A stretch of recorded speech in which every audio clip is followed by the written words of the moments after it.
Perkenalkan, nama saya Nurjana, nomor stambuk A401200021. Baiklah teman-teman, di sini saya akan menjelaskan integrasi TIK dalam pembelajaran di sekolah dasar. Jadi pertama-tama kita ketahui dulu apa itu integrasi TIK. Jadi integrasi TIK adalah kegiatan penggabungan antara kecanggihan teknologi dengan kegiatan pembelajaran dengan tujuan agar peserta didik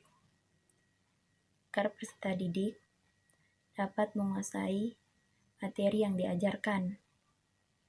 Jadi, integrasi TIK dalam lingkup sekolah dasar adalah penggabungan kecanggihan teknologi dalam kegiatan pembelajaran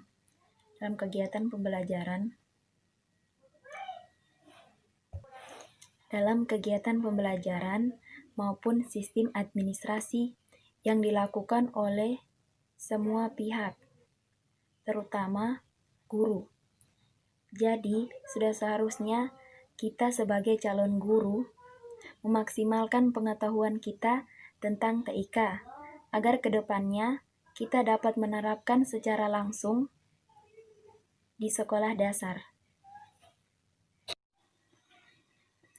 Selanjutnya, saya akan menjelaskan bagaimana penerapan TIK di sekolah dasar pada kelas rendah dan kelas tinggi. Pada kelas rendah dan kelas tinggi, ada perbedaan dalam pembelajaran TIK. Dalam pembelajaran TIK di kelas rendah masih terlihat mudah dibanding pembelajaran TIK di kelas tinggi. Karena siswa di kelas tinggi, cara berpikirnya sudah berbeda dengan siswa di kelas rendah. Pada siswa di kelas rendah, mereka akan diperkenalkan saja bagaimana itu perangkat keras, seperti apa. Contohnya seperti apa itu mouse, keyboard, monitor. Sedangkan di kelas tinggi, mereka sudah diajarkan bagaimana cara menghidupkan komputer, bagaimana cara mematikan komputer, seperti apa itu Microsoft Word. Saya akan menjelaskan penggunaan fungsi Microsoft Excel button yang ada di menu bar. Menu bar itu sendiri berfungsi untuk menjalankan suatu perintah. Menu bar di Microsoft Excel antara lain, yang pertama ada File, Insert, Home, Formulas, Background, Data, Review, kemudian View. Pertama saya akan menjelaskan Home. Di menu Home terdapat submenu grup Clipboard. Kemudian secara umum icon-icon yang terdapat di grup Clipboard yang pertama itu ada paste. Paste berfungsi untuk menempelkan objek atau teks yang telah kita cut atau di-copy. Ini.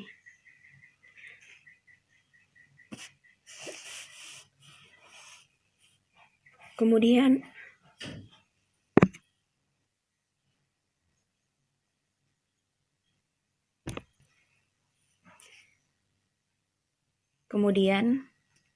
selanjutnya itu ada cut. Cut berfungsi untuk memindahkan data atau objek yang kita pilih. Cut seperti ini. Kemudian setelah cut,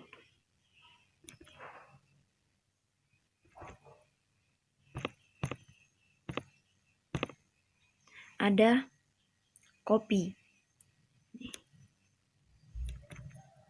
Kita copy dulu. Kita mau menulis.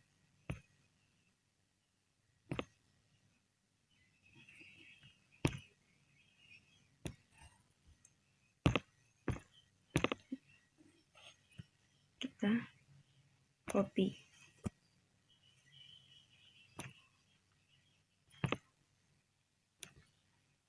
Kita paste seperti ini. Selanjutnya di menu insert. Kemudian menu insert lagi terdapat submenu seperti tabel, illustration, filters. Tabel seperti ini.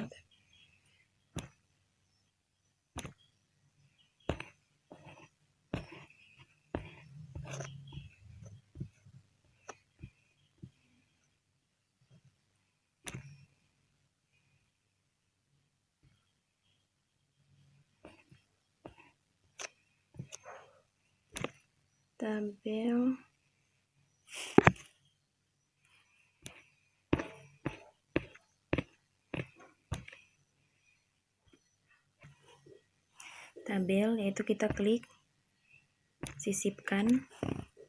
Di sini ada tabel.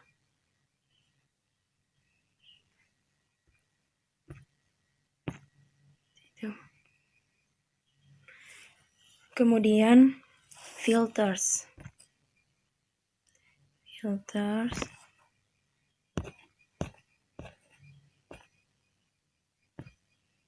seperti ini. Tombol filternya. Kemudian menu background terbagi ke dalam sub-sub menu. Yang pertama itu ada Themes, berfungsi untuk mengatur atau tampilan kerja. Sini ada bila rumus, garis kisi, judul.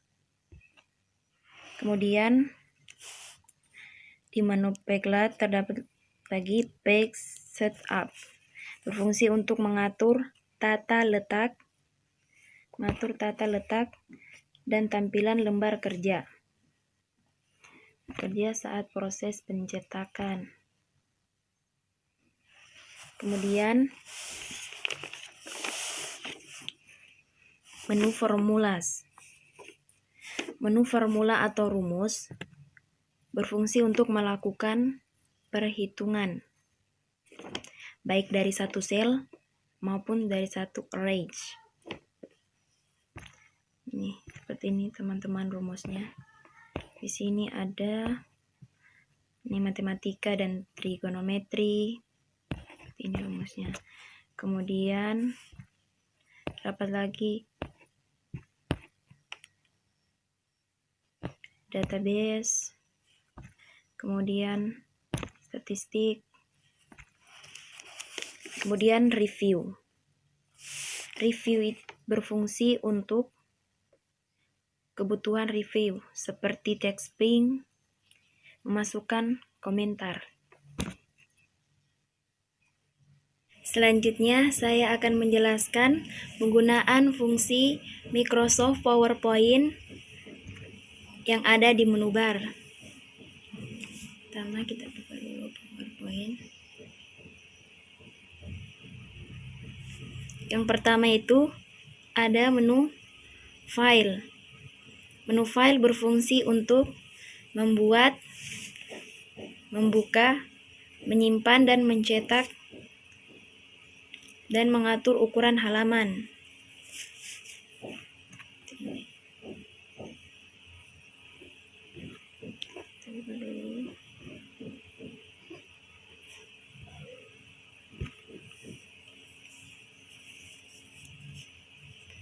Yang kedua itu ada menu format.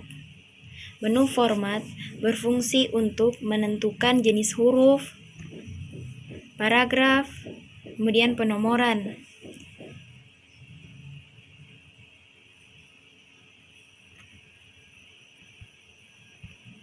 Seperti ini. Kita tentukan jenis huruf apa yang mau kita gunakan.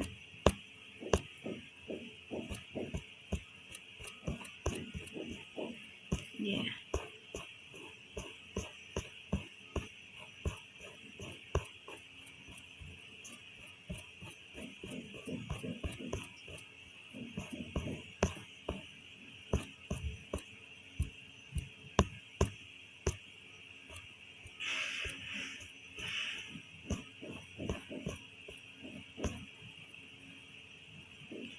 Di sini saya menggunakan jenis huruf yaitu Times New Roman. Kemudian kita atur paragraf yaitu ini rata tengah, seperti ini. Kemudian memberikan penomoran 1.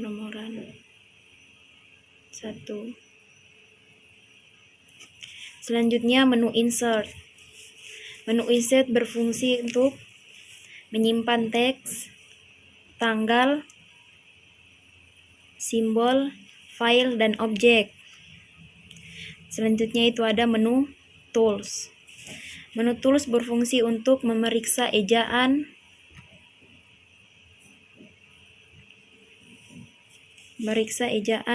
memilih bahasa yang dikehendaki, kemudian menghitung banyak kata atau kalimat. Kemudian slide show berfungsi untuk menampilkan slide.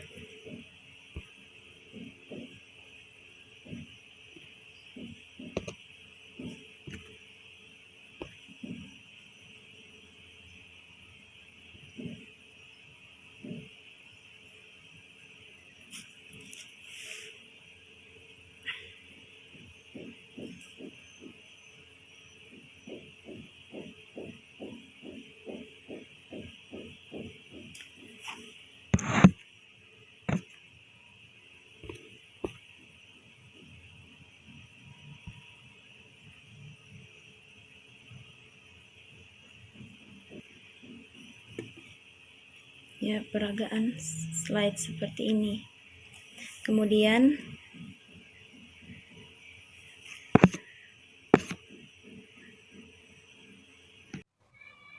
baiklah, di sini saya akan menjelaskan pemanfaatan internet dalam men-search jurnal nasional maupun jurnal internasional.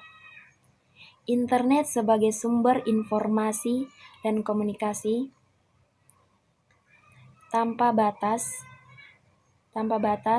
dan aktual, kemudian sangat mudah kita akses. Internet memungkinkan seseorang yang berada di Indonesia mengakses perpustakaan yang ada di Amerika Serikat melalui internet, kemudian dalam bentuk digital library. Kemudian internet juga sangat bermanfaat bagi akademisi. Kita dapat mengakses referensi, jurnal, maupun hasil penelitian yang jumlahnya berlimpah. Kemudian, manfaat internet bagi mahasiswa itu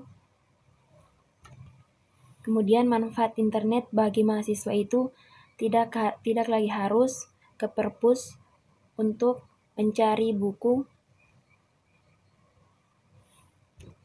melainkan dapat diakses melalui internet. Sekian video dari saya, semoga bermanfaat untuk kita semua. Wassalamualaikum warahmatullahi wabarakatuh.